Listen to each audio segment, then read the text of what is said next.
后礼拜5就是228纪念日。今年除了纪念仪式，基金会嘛有举办禁车特别展览，甲共声音乐节，是希望透过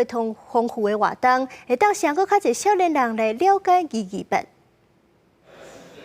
规个册图仔的册，伫台湾戒严时期拢是禁册，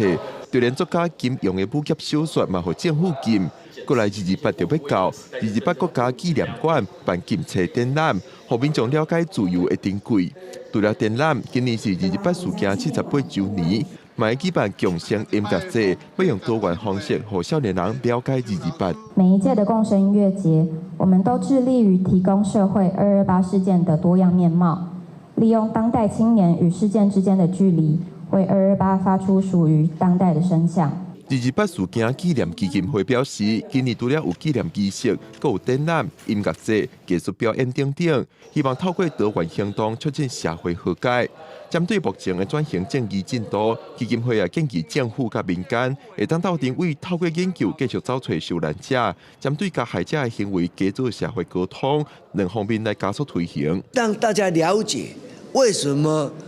哪些过去的相关的人士。他必须负担历史的责任，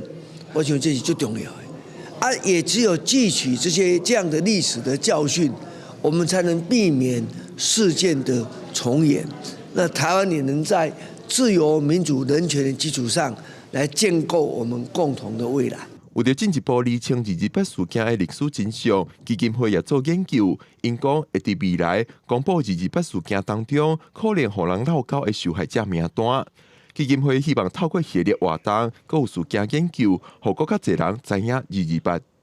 记者林玉凯台北报道。